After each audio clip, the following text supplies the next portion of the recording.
I was the one who read the verdict. Aloud, my name is Velrenew and my title. On the day everything changed was Junior. Interpreter third class assigned.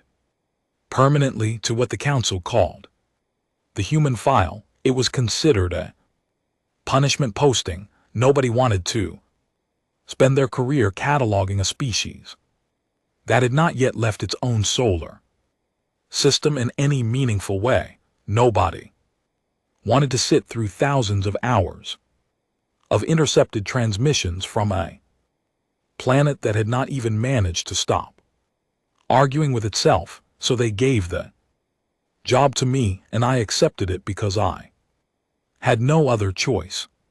And I spent 11 years learning every major human language, studying their history, reading their philosophers, watching their news cycles with a strange mixture of exhaustion and fascination that I could never quite explain to my colleagues. On the morning the council voted, I was sitting at my interpretation station in the lower gallery of the grand chamber, headset ready, translation matrix loaded. The chamber itself was enormous, a vatted space of pale stone and soft golden light that had hosted 5,000 years of civilized deliberation. Around the central dais sat the 43 senior delegates of the Galactic Council, representing species that had been traveling between stars before humanity had invented the wheel.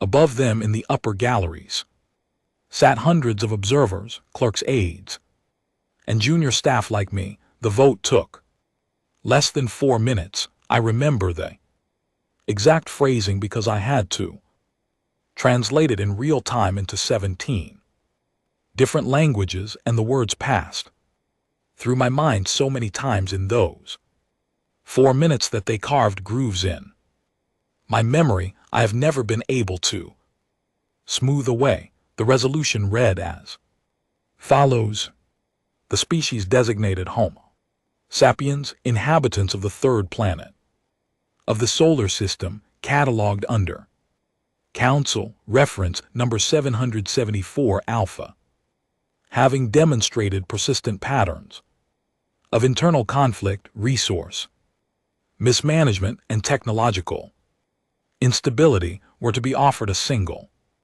opportunity to submit to managed annexation under the Council's Developmental Oversight Program, or FACE, the application of corrective population measures necessary to preserve galactic stability. Corrective population measures, that was the phrase. I translated it into 17 languages, and in every single one of them it meant the same terrible thing, dressed in the same careful, clean clothes. What I did not translate because it was not part of the official record was the laughter, not loud laughter, not the kind that bounces off the walls, just the quiet, comfortable laughter of people who are absolutely certain of the outcome, the way you might laugh at a harmless thing, the way powerful people laugh when they have already decided the answer and the question is just a formality. Several of the senior delegates were already reaching for their afternoon refreshments before the vote count was even confirmed. I sat at my station and I did not laugh. I had spent 11 years with the human file. I had read things my colleagues had never bothered to read. I had watched recordings they had dismissed as too chaotic to analyze. I had read the work of a human strategist named Colonel Owen Greer, who had written a paper in the early years of the quarantine period when humanity first realized they were being watched, that my supervisors had filed under the category of primitive threat display and never revisited. I had read it 7 times. I had translated it myself privately because something about it would not leave me alone. The paper was Not about weapons. It was not about war. It was about patience. It was about the discipline of preparation. It was about what Greer called the long preparation. Doctrine, the idea that a species facing an unknown and potentially hostile power should never wait to be threatened before building its response. The response, Greer argued, should already exist before the threat was ever spoken. I thought about that paper while the vote count was read aloud, 41 in favor, 2 abstentions, 0 opposed. The chamber filled with that soft, comfortable sound again, the sound of 43 civilizations that had never lost a conflict. They initiated settling back in their seats with the quiet pleasure of a decision made cleanly and without complication. The lead delegate, an ancient and immensely respected figure named Councillor Fayennure, turned to the communication station and gave the instruction I had been waiting for. Transmit the resolution to the human communication channel, standard diplomatic encoding priority flag. And then he looked down at the lower gallery and found my station because translating the transmission for the human side was my job, and said, "Knipper, you may proceed." I put on my headset, I opened the channel, and I read them there. Verdict: the human channel had been mostly quiet for weeks, occasional automated signals, routine telemetry, the kind of background noise that any civilization generates without thinking about it. When I opened the diplomatic frequency and began to speak, there was a brief pause, the kind of pause a communication system produces when it shifts from passive to active mode, and then I became aware that someone on the other end had been waiting, not just waiting in the sense of being present at a communications terminal, waiting the deepest sense, the way a person waits when they have been expecting a specific thing to happen and have spent a very long time preparing for the moment when it finally does. I could not have explained how I knew this from the sound of an open channel, but I had spent 11 years studying humans, and something in the quality of that silence told me in a way I could not put into words that we were not surprising anyone. I read the resolution, all of it, every clause, every carefully worded paragraph of diplomatic language that amounted in plain terms to comply or be removed. When I finished, there was a pause of approximately 9 seconds. Then a human voice came back on the line. The voice belonged to a man who identified himself as Director Calvin Ward, speaking on behalf of the Human Response Committee. His voice was calm, not the forced calm of someone trying to control fear, the natural calm of someone who has already worked through every possible version of this conversation in their mind and found that they are comfortable with where they stand. He said 7 words that I wrote down immediately and have carried with me ever since. He said, "Thank you for finally confirming the question," and then the channel closed. I sat at my station in the lower gallery of the grand chamber, and I stared at my notepad. Around me the chamber was buzzing with the pleasant noise of business being concluded. Ads were already drafting the follow-up documentation. The senior delegates were finishing their refreshments. Councillor Fayennure was speaking quietly with his chief of staff about the timeline for the annexation process, because everyone in that room assumed that within the standard response window, Earth would send back a message of reluctant acceptance, the way every species did, the way every species had, in every single case the Council had ever Handled, nobody was looking at me. I looked at those 7 words on my notepad. Thank you for finally confirming the question, not we need time to respond, not we protest this. Resolution, not please consider our position, not any of the phrases I had heard from dozens of other species, receiving similar messages over the centuries of council records I had studied. Thank you for finally confirming the question.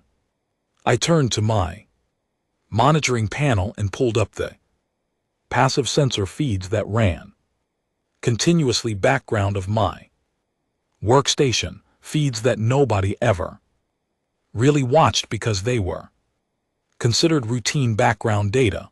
The feeds showed the usual distribution of traffic in the systems near Earth.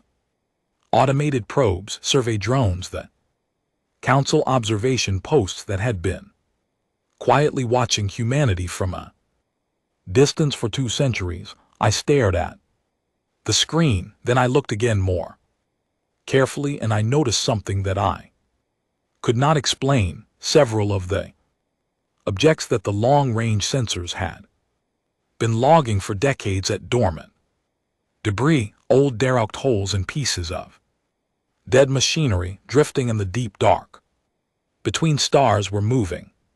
Not drifting, moving with purpose, with trajectory, as if something that had been sleeping for a very long time had just received a signal it had been told to wait for. I opened my mouth to say something to the senior analyst beside me, and then the council adjourned for its ceremonial meal and the chamber began to empty, and the moment passed and I told myself I had read the sensor data wrong. I told myself that for exactly 47 minutes, that was how long it took for everything to change. The 47 minutes felt ordinary. That was the most disorienting part. Looking back, not the ending, but the ordinary texture of the time before it. Clerks crossed the floor of the lower gallery carrying paper reports. Someone at the station 2 rows behind me was eating a warm meal from a sealed container. The air recyclers hummed. Lights in the grand chamber had shifted to their standard post-session softness, the kind of ambient glow that was designed to encourage calm and signal that the serious work of the day was done. I was still at my station. I had not been able to make myself leave. I kept returning to my sensor panel. Every few minutes I would look at it, tell myself I was reading too much into background data, and then look away, and then looked back. The objects I had flagged in my mind were still moving, slowly at a scale that made the movement nearly invisible unless you watched very carefully over time, but moving. I pulled up historical records of their positions and compared them to current readings, and the vectors were consistent and deliberate in a way that random drift simply was not. I was trying to write a formal query to the sensor analysis department, trying to find the right language that would make me sound like I was raising a professional concern rather than panicking over what might be nothing. When the human channel opened again, I almost did not notice the channel indicator light was small, and I was looking at my notepad, but the soft tone that accompanied an incoming transmission pulled my attention back to the headset, and I put it on with hands that were slightly less steady than I would have liked. The voice that came through was not Director Calvin Ward. It was a woman. She spoke in a language I recognized as a regional human dialect that had not been officially used in formal diplomatic contexts before, which was itself a choice that told me something, because everything about this transmission was going to turn out to be A choice. Her name, she said, was Commander Nina Castillo, and she was speaking from the offices of the Human Coordination Group, which was a name I did not have in any of my files. She spoke for approximately 4 minutes. I recorded everything and translated simultaneously, and my hands were definitely not steady by the time she finished. She began by thanking the Council for the clarity of its communication. This was a phrase that sounded polite on the surface, but carried an edge underneath it that I recognized from 11 years of studying the way humans used language when they were done being careful about what they said.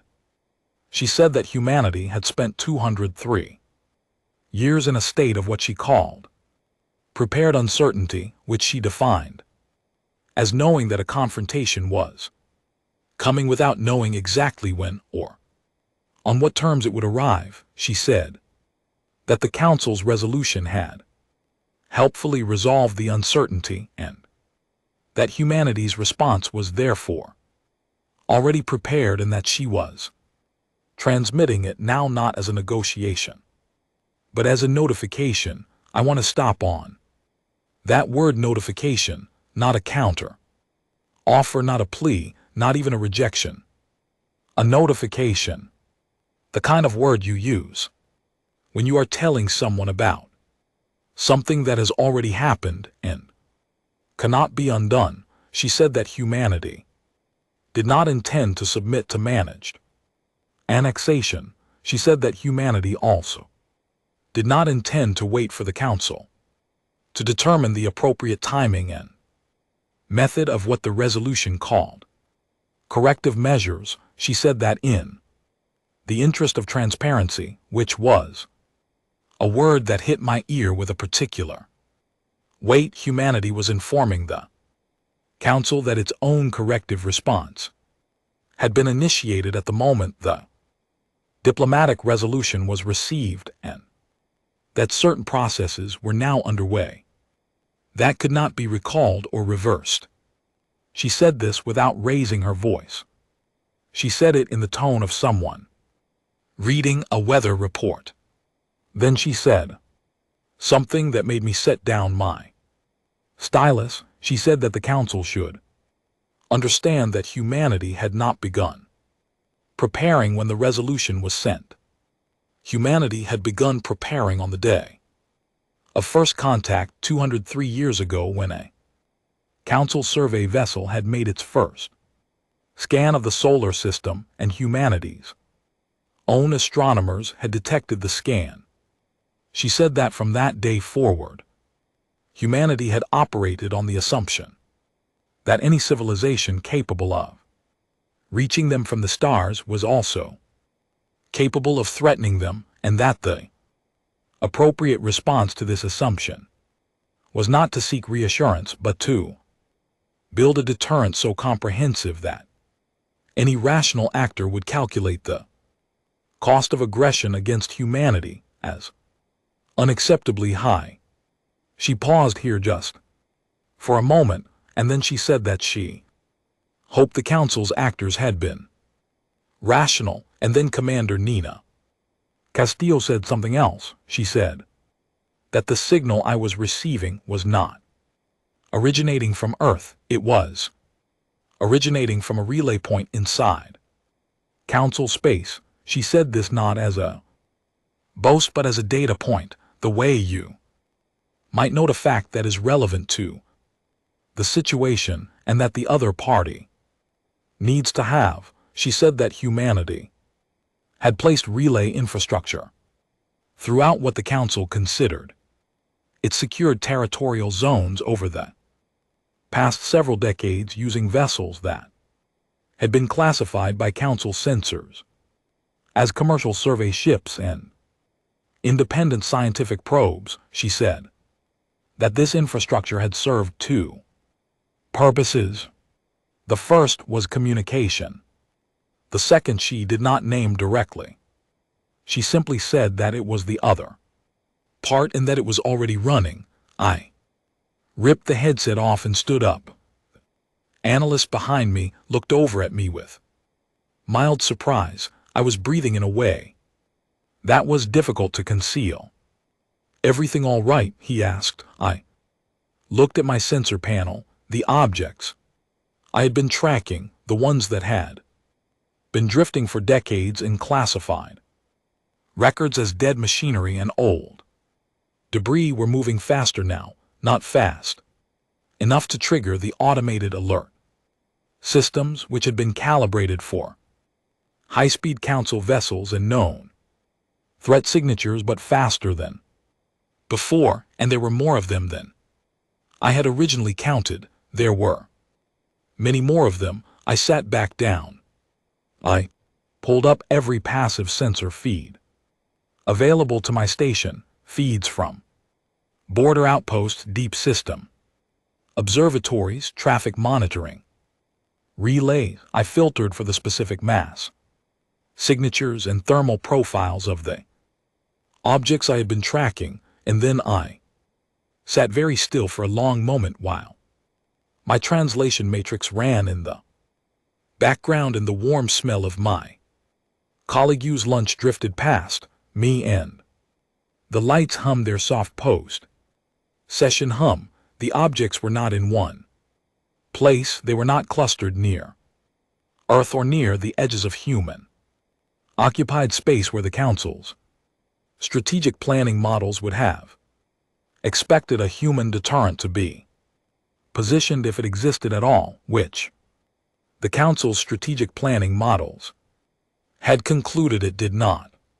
The objects were everywhere, scattered through deep space, through transit corridors, through the quiet dark between systems that the Council had considered its own protected interior for 5,000 years, sitting there quietly, sitting there for a very long time, patient and cold and waiting in the way that only things without minds can wait, perfectly and without impatience and without error.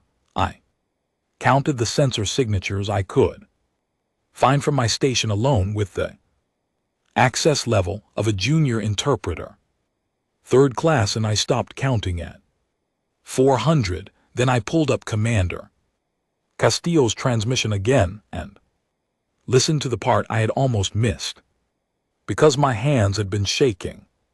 She had said near the end that the objects humanity had seeded throughout Council space had been designed with one very specific operational parameter. They would not activate on a standard command signal. They would not activate on a timer. They were designed to activate on a single specific trigger, a trigger that had already occurred, a trigger that could not be unoccurred. Trigger was the transmission of the Council's resolution to Earth. The moment I read the verdict aloud, I had started the clock. I sat in the lower gallery of the Grand Chamber, and I thought about the phrase that Calvin Ward had used 47 minutes ago. "Thank you for finally confirming the question." And then I thought about what question he might have meant, not the question of whether the Council was hostile. That question had been answered 200 years ago, the moment humanity detected the first scan, and nobody came to say hello. The question he was thanking us for confirming was simpler than that.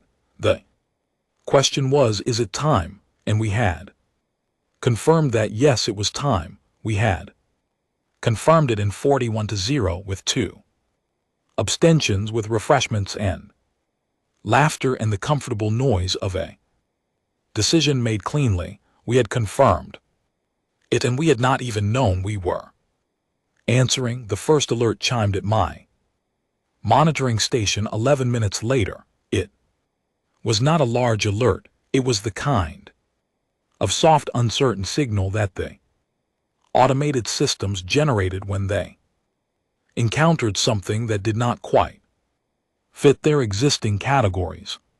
Something that was technically an anomaly, but not yet technically a threat. The alert tagged a location in the outer rim of a system that the Council used as a major shipbuilding and logistics hub.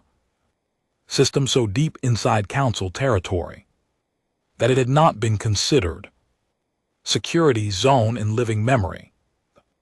Alert noted a rapid and unexplained thermal event consistent with a high velocity impact on the outer structure of the primary orbital station. I stared at the alert across the chamber. An aide was refilling drinks. Someone was laughing at something quietly, the specific laugh of a private joke shared between colleagues. A senior analyst 3 stations down was reading what appeared to be a personal message, his expression soft and distracted. I looked at my sensor panel. 212 objects were now on active trajectories. I could see their paths on the overlay map like threads being pulled through fabric, each one aimed with a precision that spoke of planning done not in days or weeks but in decades, each one moving at a velocity that the Council's intercept systems were not designed to engage, because those systems had been designed to stop ships, not rocks, not patient, cold engineered rocks that had been sitting in the dark for 30 years, waiting for a signal that they had now received. The alert at the logistics hub chimed again. It had been upgraded automatically by the monitoring system. From anomaly to incident, I looked around the chamber. Nobody else had looked at their panels yet. Nobody else was watching. I was a junior interpreter, 3rd class assigned to a punishment posting, and nobody ever watched what I watched. I thought about Colonel Owen Greer's paper. I thought about the phrase that had stayed with me through 7 readings. The response should already exist before the threat is ever spoken. It already existed. It had existed for 30 years. We had flown past it and through it and cataloged it as debris and gone home for dinner, and it had existed the entire time, waiting, doing the thing that humanity had apparently learned to do better than any civilization the galaxy had ever produced, waiting and being ready. I am going to try to explain what happened in the next several hours as plainly as I can, because the plain version is already almost too large to hold in the mind, and adding unnecessary weight to it would not make it more real. It would only make it harder to understand. The Council's detection systems were not poorly designed. That is important to say clearly. They were among the most sophisticated in the known galaxy, built and refined over 5,000 years by species that had developed sensor technology long before humanity had developed writing. The systems were exceptionally good at the things they had been built to do, which was to detect approaching ships, identify known threat signatures, and provide early warning of conventional military action. What they were not built to do, because no one had ever needed to build them to do this, was to detect the specific kind of threat that humanity had spent 2 centuries quietly constructing. Kinetic impactor moving at high velocity is not a ship. It has no power signature. It has no communication signal. It does not have a drive plume or an energy shield or any of the other indicators that make a military vessel visible to long-range sensors. It is in its most fundamental form a heavy object, moving very fast in a specific direction. The universe is full of heavy objects moving in specific directions. The Council systems had filters specifically designed to ignore natural objects of that type, because otherwise the sensor logs would have been filled with nothing but the entirely ordinary motion of rocks and ice and debris that drifts through every system in the galaxy without any aggressive intent whatsoever. Humanity had understood this. Humanity had, according to what I was able to piece together in the months that followed, understood this on the theoretical level within about 30 years of first detecting the Council's survey scan, and had spent the following century and a half turning theoretical understanding into practical reality with the specific, patient, incremental discipline that I had come to think of as one of the most distinctively human qualities I had ever observed in my 11 years with the human file. They did not build their deterrent as a weapon, they built it as a fact about the universe that would exist whether anyone knew about it or not. That would simply be true at the moment when truth was needed.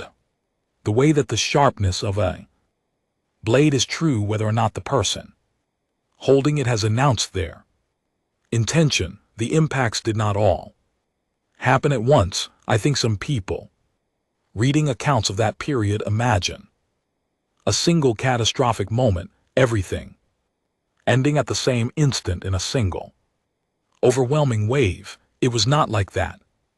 It was more like a sequence of events that arrived with a terrible regularity, one after another, spaced in a pattern that felt almost formal, almost considered, as if the timing itself was a message about the nature of precision.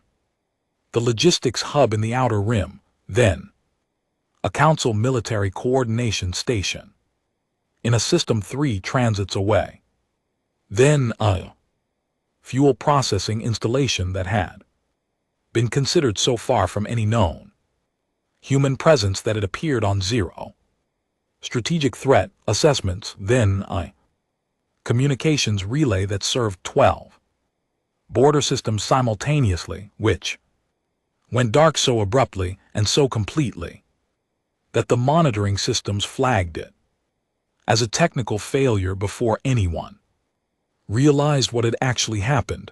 I sat at my station and I tracked all of it. I was possibly the only person the chamber who understood what they were watching in real time, because I was possibly the only person in the chamber who had spent 11 years taking humanity seriously, be terrified by what I was seeing. The impacts themselves were invisible in a certain sense.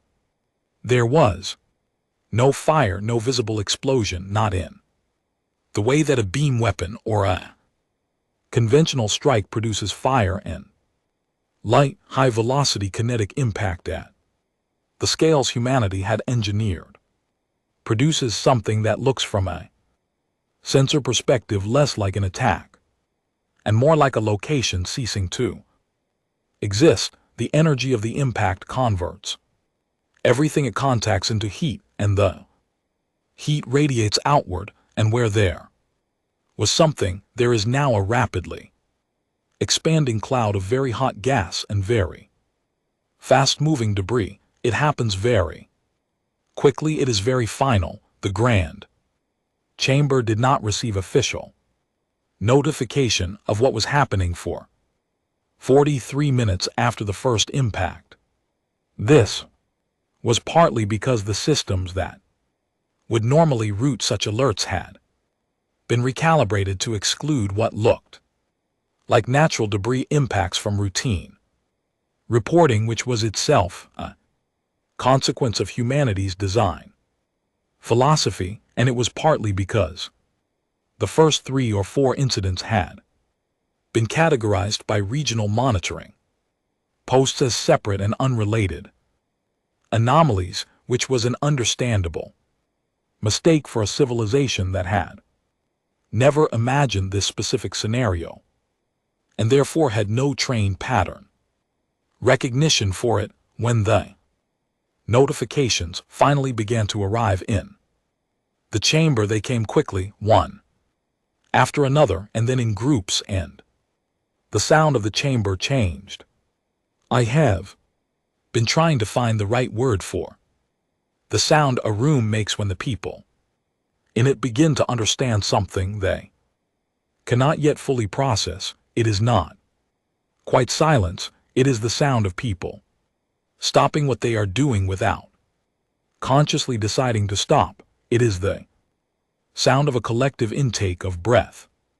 That is not quite a breath, it is the sound of 43 civilizations in the voices of their chosen representatives, encountering something for which they had no prepared response.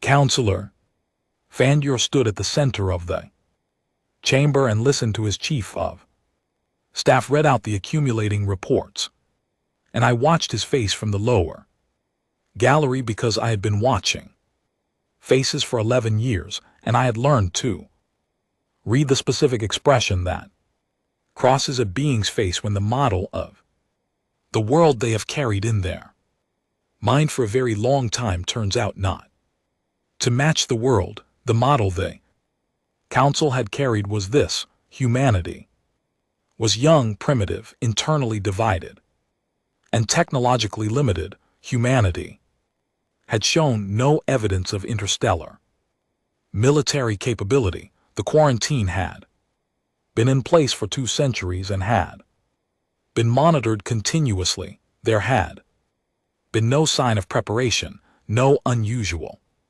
activity, no threat posture. Humanity had been exactly where they left them, contained on their small blue world, busy with their small internal arguments, generating the kind of sensor data that looked exactly like a species, too consumed by its own problems to look up at the sky. I thought about that as I watched Counselor Fayer's face. The sensor data had looked exactly like a species too consumed by its own problems to look up at the sky, and I thought, what does it look like when a species decides to never let anyone see them looking up? What does it look like when they make the deliberate choice as a civilization to look like exactly what the watching power expects them to look like for as long as it takes, for 2 centuries, if that is what is required? What does it look like when the looking up has been happening the entire time, but has been happening underground, shielded facilities and encrypted networks in the pages of papers like the one Colonel Owen Greer had written and my supervisors had filed under primitive threat display? It looks like what the council had been watching. It looks like exactly that. A report came in from a monitoring post in a transit corridor that served as one of the council's primary military resupply routes. The post's automated systems had detected a cluster of objects accelerating along a trajectory that intersected with the route's main transfer station. The post's automated systems had flagged the objects at a threat level of low because their signatures were consistent with the type of natural drift debris that was routinely observed in that corridor. The post-human equivalent, a species that had been council members for 1100 years, had sent a clarifying request to the Regional Military Command asking for guidance. The Regional Military Command no longer existed. It had been among the 3rd wave of impacts. I pulled up the trajectory overlay on my panel and looked at the threads of light crossing the map, and I tried to count them, and I could not count them because there were too many, and they were still appearing, still waking up, still doing the patient, cold, precise thing they had been placed there to do. And I thought about the part of Commander Castillo's transmission that I had almost missed.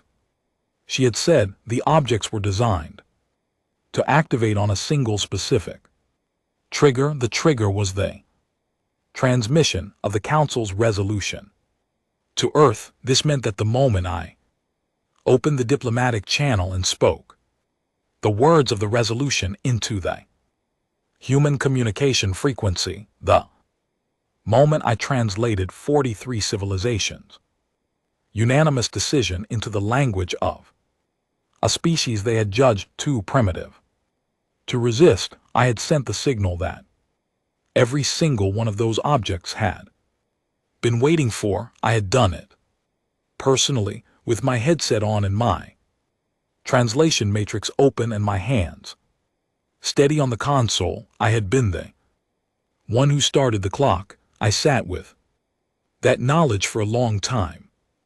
Around me, the grand chamber was becoming a different kind of place. The soft, comfortable noise was entirely gone.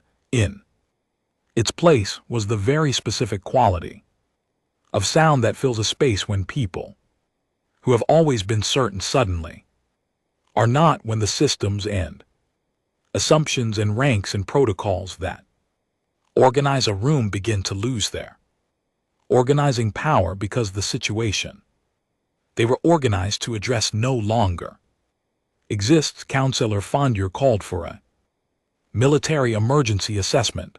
The military emergency assessment process required contact with the Joint Strategic Command. The Joint Strategic Command's primary communications relay had been in the fourth wave of impacts.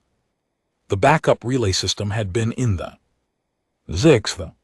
Someone from the technical staff came to the central desk and said something quietly to the counselors. Chief of Staff, the Chief of Staff said something quietly back. The technical staff member went away. Then they came back and said it again, and this time the Chief of Staff expression changed. The way that Counselor Fendier's expression had changed the model of the world expression, and she turned to the counselor and she said something very quietly that I could not hear from the lower gallery, but I could read her face, and I think what she said was something along the lines of, "We cannot stop them because you cannot intercept something you cannot see until it is already there, and by the time it is already there, there is nothing left to intercept." And the systems they had built to intercept things were they things being hit. It was a sequence that had been designed very carefully to be a sequence, not a simultaneous event, because a sequence that takes out the ability to respond before the scale of the threat is fully understood is more effective than a simultaneous event that announces itself completely from the beginning. Humanity had thought about this problem. They had thought about it for a very long time. I looked at the sensor overlay. I looked at the threads of light on the map. I thought about a human word I had learned early in my posting, a word that humans used for a very specific quality of planning that combined patience and depth and the ability to see many steps ahead. That was the word. The grand chamber was quiet in a way it had never been quiet before. I know because I had spent 11 years in this building, and I knew every kind of quiet it produced. The quiet after a difficult vote, the quiet during a moment of formal reflection, the quiet when a senior delegate speaks and no one wishes to interrupt. These were all familiar kinds of quiet, quiets that had texture and structure, quiets that were full of something. The quiet in the chamber in the hours after the reports began to arrive was a different thing. It was the quiet of a place that no longer knew what it was. I stayed at my station. I did not know where else to go. The exits from the chamber had become crowded with people who also did not know where else to go. And standing in a crowd that does not know where it is going seemed worse than staying at a Station with a panel full of sensor data. At least the sensor data was real. At least it told me something true about the world, even if what it told me was not comforting. My name had appeared on the duty log as the interpreter on shift. During the resolution transmission, 3 different aides had come to my station in the first 2 hours after the impacts began and asked me to confirm the record of the transmission, specifically the exact wording, specifically the exact moment of broadcast. I confirmed it each time. I told them the record was accurate. I told them that the resolution had been transmitted in full and that the human channel had received it. I did not tell them what I suspected about the relationship between the transmission and what followed, because they were aides asking procedural questions, and the thing I suspected was too large to fit inside a procedural question. By the 3rd hour, the confirmed impact reports covered installations in 17 different systems. These were not peripheral installations. They were not border facilities or minor outposts. They included structures that the Council had considered so far inside its secured territory that they did not appear on any threat assessment document that had been produced in the previous 500 years. This was the part that kept pulling at me as I sat at my station and watched the data accumulate. The Council had not simply misjudged the scope of humanity's preparation. It had misjudged the geography, everything the Council knew about how a less powerful species would position a deterrent if it somehow managed to build one was wrong, because the Council's model assumed that a less powerful species would position its deterrent near itself in the space it could plausibly claim or defend in the direction of the expected threat. Humanity had not done that. Humanity had seeded its deterrent throughout Council space itself, in the places the Council considered most secure, in the systems that housed the infrastructure the Council considered most essential. The logistics hub that was hit first was not a military target. It was the primary supply chain node for 11 Council member systems. The communications relay that went dark in the 4th wave served the Council's internal administrative network, the network that coordinated everything from diplomatic correspondence to budget approvals.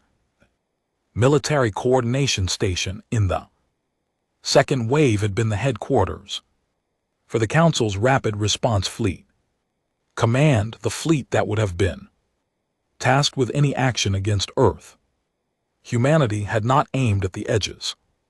They had aimed at the center, and they had placed their aim inside the structure they were aiming at before the structure had any reason to expect an aim. I thought about Director Calvin Ward's voice on the channel, the 9 seconds of silence before he spoke, the utter absence of surprise in his words. Thank you for finally confirming the question. 203 years of preparation, guided by a simple and apparently unshakable conviction that the universe was not a safe place, that any sufficiently advanced civilization that found you might eventually decide you were a problem, and that the only rational response to this reality was to make the cost of deciding you were a problem so high that no rational actor would want to pay it. The Council had not been irrational. That was the painful part. The Council had been wrong, but it had not been irrational. By every standard the galaxy had developed over 5,000 years of interstellar civilization. Humanity had looked like exactly the kind of young, fractious, limited species that periodically needed to be brought under managed guidance. The council's assessments had been thorough. Its data had been real. Its conclusions had followed logically from its evidence.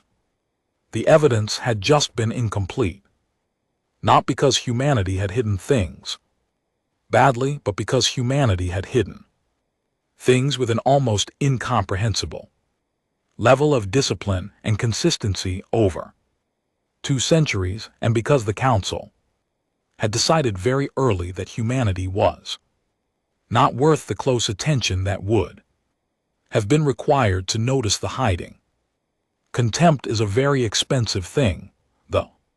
Council had purchased it at a price that seemed trivial at the time and had only now received the accounting. In the 5th hour, Councillor Fay and Dur called an emergency session of the full council. I was still at my station in the lower gallery. Nobody had told me to leave, and I had not found a reason to.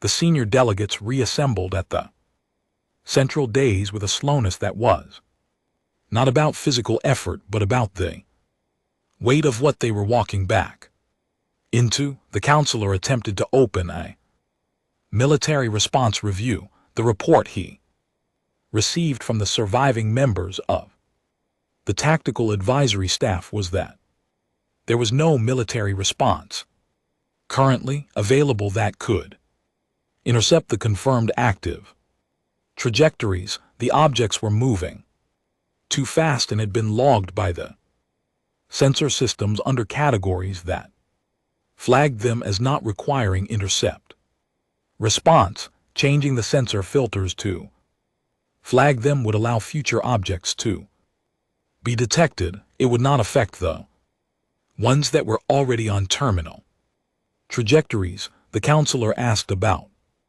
the objects that had not yet activated.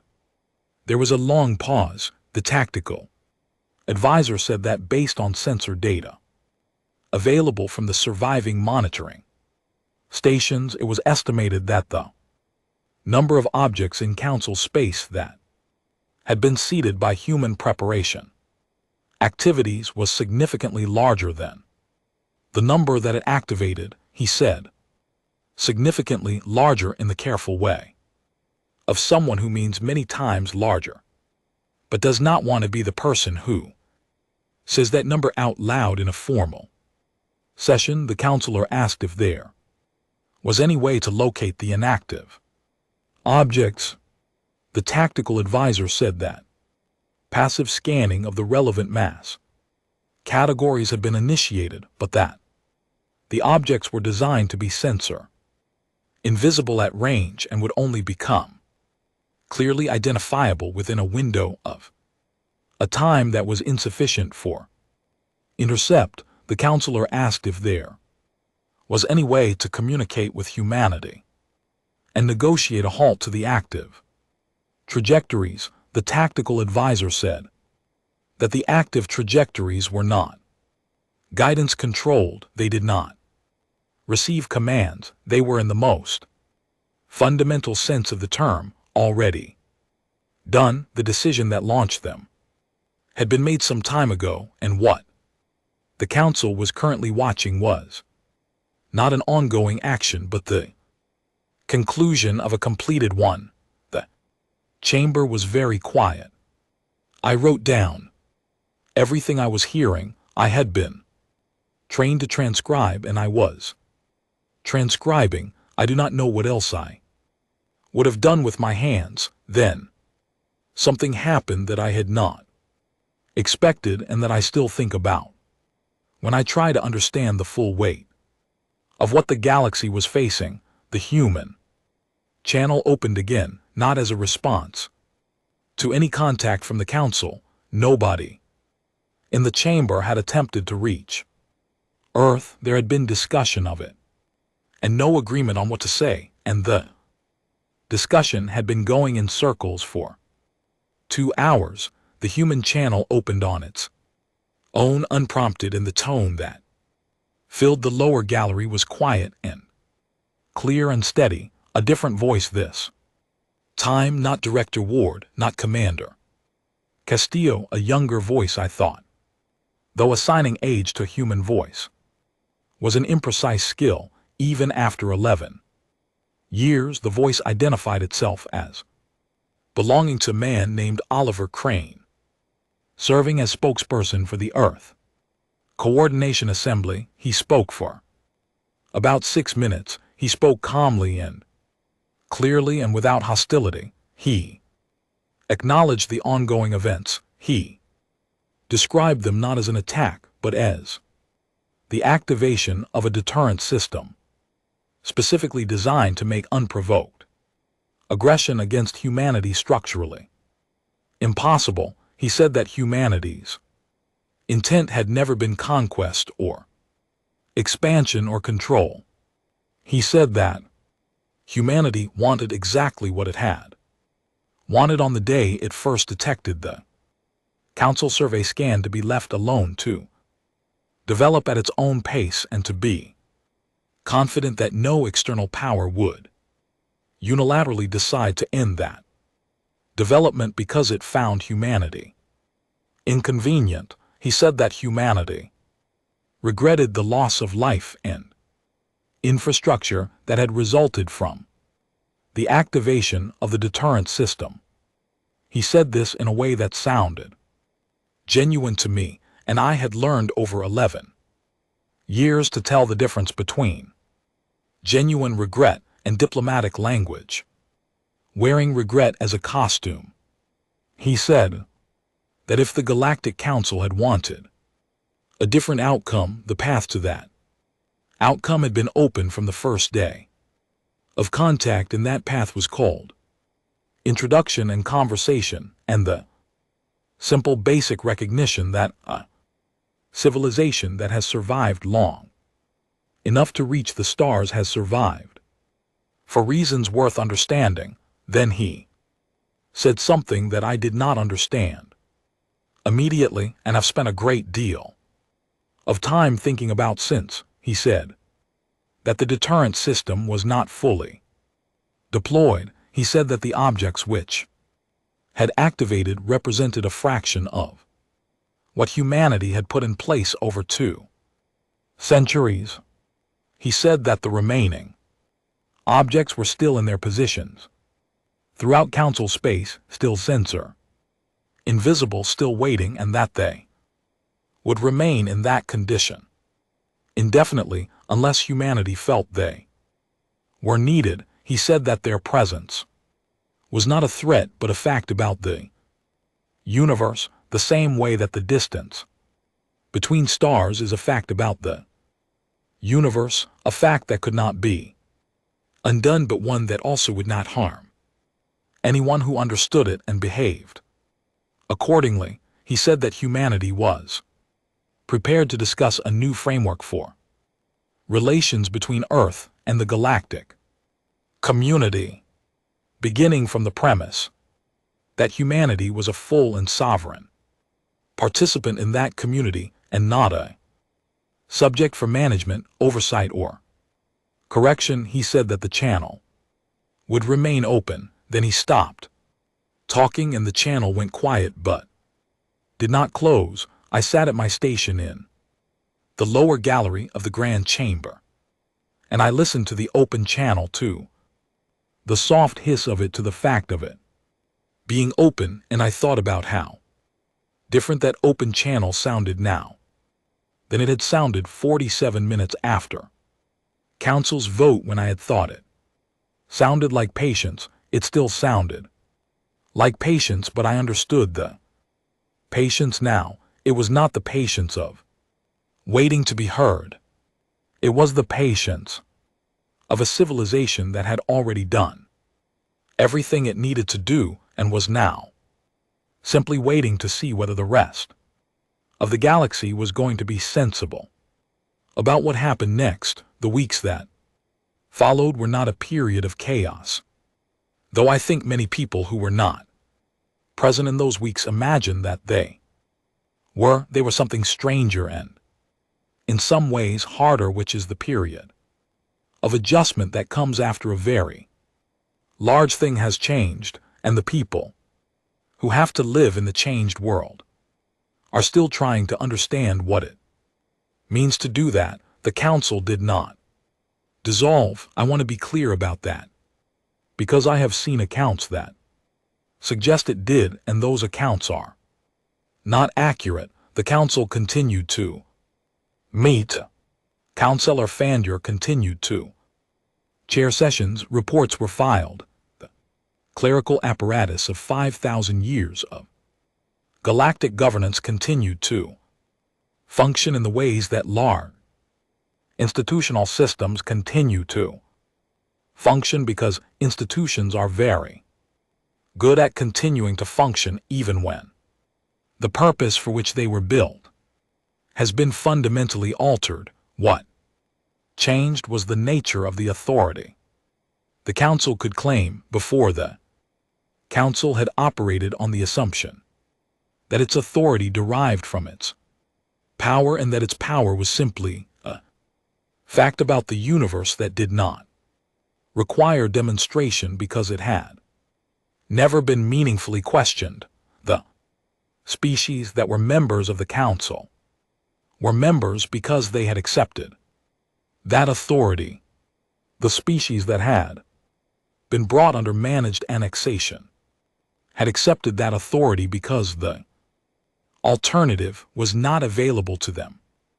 The species that had been quarantined, like humanity, had been quarantined because the council had the power to quarantine them, and they had not had the power to object. After the council had the same meetings and the same procedures and the same building with its pale stone and golden light, but the assumption that had underwritten everything had been removed quietly and precisely the way you might remove a structural element from a building to see what holds up without it, and the answer turned out to be quite a lot of things hold up, but nothing stands the same way it did before. I filed my full account of the resolution session with the council's archival office 3 days after the last impact was confirmed. I included my personal logs, my sensor data from that day, my transcription of every transmission I had received and sent. I included it all without editing it or selecting what would reflect well on me, because the only thing I had to offer that had any value was an accurate record, and an inaccurate or curated record was worth nothing. Then I applied for a leave of absence, and I went to find a human. This was easier than it sounds, because by the time I applied for leave, humanity had established formal contact offices in 4 different council administrative centers staffed by human representatives who were extremely approachable and seemed genuinely glad to talk to anyone who wanted to understand what had happened. From their perspective, I later learned that they had anticipated a great deal of anger and hostility from council citizens, and they had prepared for it extensively, and they were slightly disarmed by how many of the people who came to their offices came not out of anger, but out of a kind of desperate need to understand. I was in that second category. The human I spoke to was a woman named Dr. Laura Finch, who had the title of cultural liaison and the demeanor of someone who had spent a great deal of time thinking about very large things and had arrived at a kind of peaceful relationship with the size of them. She had gray at her temples and lines around her eyes that I had learned indicated a human who had smiled a great deal over a long period of time, and she smiled at me when I sat down across from her as if she had been genuinely looking forward to the conversation. I asked question I had been carrying for weeks. I asked her how it was possible, not the technical question of how the deterrent worked. I had by then read enough of the technical assessments to understand the broad principles. I meant the other. Question: how had a civilization managed for 2 centuries to maintain a project of that scale and that secrecy across generations while also presenting to outside observation exactly the picture of a species too distracted and divided to look up? Dr. Finch was quiet for a moment, not the uncomfortable quiet of someone who does not want to answer, the thoughtful quiet of someone who wants to answer. Well, she said, we did not hide the division. The division was real. Humans genuinely argued with each other, genuinely disagreed about policy and resources and values in the direction of their civilization. That part of what the council observed was entirely accurate, she said. The thing you assumed from the division was that it meant we could not coordinate, and that assumption was wrong. Not because the division was false, but because you did not understand what kind of coordination becomes possible when a civilization agrees about exactly one thing with perfect anonymity. I asked what the one thing was. She looked at me with the eyes of someone who finds the question interesting rather than painful. She said that no one gets to decide whether we exist except us. She said it simply, without drama, without heat, the way you say a thing when it is so fundamental to how you understand the world that dressing it up would actually make it smaller. I sat with that for a while. I thought about the history of humanity, that I had spent 11 years studying the conflicts, the near collapses, the moments when the species had come very close to ending its own story entirely,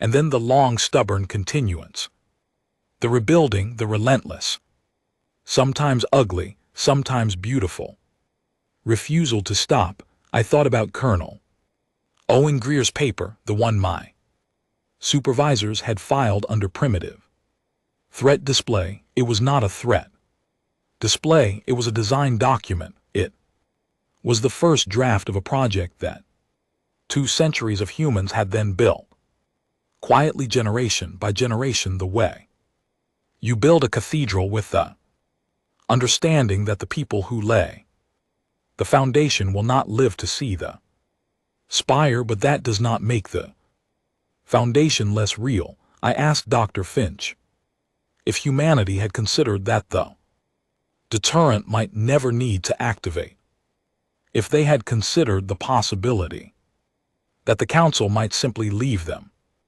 alone. She smiled again. She said, of course we considered it, we hoped for it, we would have greatly preferred it. A deterrent that is never used as a perfect deterrent, that was always the goal. I asked why it had not worked that way. She was quiet for a moment. She said, because you decided to issue a resolution instead of saying hello. And there it was, the weight of it. Finally, in a single sentence, clean and unadorned. The council had spent 2 centuries watching humanity from a distance, building a model of what humanity was based on observation and assessment and categorization, and the model had been wrong in one specific way that turned out to matter more than any other detail.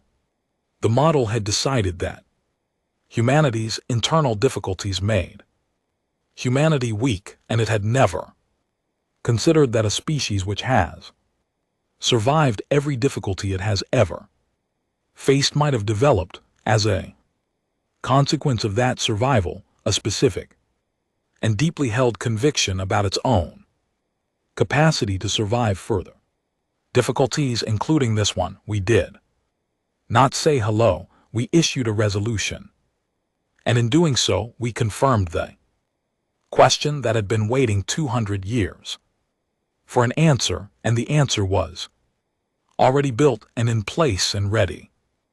and it had been ready for a very long time. Dr. Finch walked me to the door of the contact office when our conversation was done. Before I left, she said something that I have used as the opening of this account because I think it is the most important thing I heard in all the months of the aftermath. She said, the saddest part from our perspective is that there was a version of this where none of it was necessary, where you found us and you came to talk and we talked, and maybe we argued the way we argue with each other, and maybe we disagreed about things, and maybe it was complicated and imperfect and took a long time to figure out. Humans are comfortable with complicated and imperfect and takes a long time. We have practice with that. All we needed was to be approached as something worth talking to. Then she said, instead you approached us as something to be managed, and we had a response to that. We have always had a response to that. I thanked her for her time, and I went back to the council building, and I sat at my station in the lower gallery, and I started writing. I wrote everything from the vote to the transmission to the 47 minutes to the censor data to the open channel to the conversations. I wrote it all as accurately as I could because I am a translator, and accurate record is the only contribution I know how to make. The council is still meeting. The new framework that humanity proposed is still being negotiated. It is complicated and imperfect and is taking a long time. I am told that humanity finds this entirely normal and is in no particular hurry. The objects that did not activate are still out there. They are still sensor invisible. They are still patient. They will be there for as long as humanity decides they should be there, and as long as the rest of the galaxy understands what it means that they are there. I think about this sometimes in the way that you think about a fact about the universe that you cannot change and must simply incorporate into the way you understand things. It is not a comfortable thought, but I have found over time that it is a fair one. The galaxy did not end. Council did not end. Humanity did not end. What ended was an assumption, old and comfortable and wrong, that a young species is necessarily a simple one. That division is the same as weakness. That the inability to see preparation is the same as the absence of it. What ended was the long confidence of the powerful in their own safety from the consequences of contempt. What replaced it is something newer and less settled and more honest, a galactic community that is learning slowly and with difficulty what it means to approach every civilization it encounters as something worth talking to before it is too late to learn that lesson without paying for it. I'm still in my posting, still working with the human file. It is no longer considered a punishment assignment. Several of my colleagues have applied to join the team. There is more material to analyze than I will be able to process in my lifetime, and the material is fascinating, and I am no longer exhausted by it in the old way. I am sometimes a different kind of tired, the tired that comes from carrying a large understanding around for a long time, but it is an honest tired. It is the fatigue of someone who knows more than they did, rather than the fatigue of someone who has been carrying around a comfortable lie. I am writing this down because someone should write it down, because the record exists in fragments in a dozen different archives, and nobody has assembled it into a single account that begins at the beginning and ends at the ending, and is told by someone who was in the room when it all started. I was in the room. I was the one with the headset. I was the one who read the resolution aloud and opened the chant and started the clock without knowing I was starting it. If there is anything I have learned from 11 years with the human file and the months that followed the day of the vote, it is something so simple that it embarrasses me to state it plainly, because it was always available to anyone who wanted to look. The simplest, oldest lesson the universe has to offer, the one every species eventually learns, either early enough to benefit from it or late enough to be defined by the cost of missing it. If you find someone out there in the dark, say hello. Just say hello. Say it the way you would want to be greeted.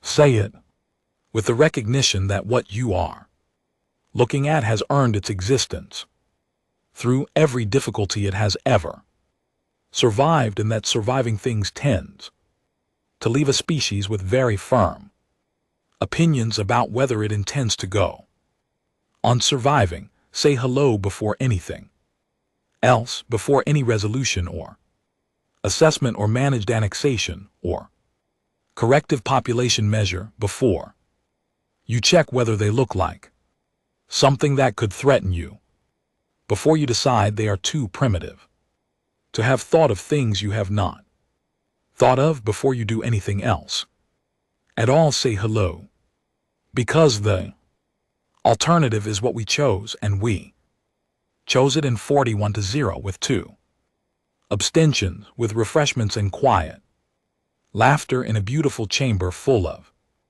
golden light and 5,000 years of confident tradition. And 47 minutes later the clock started.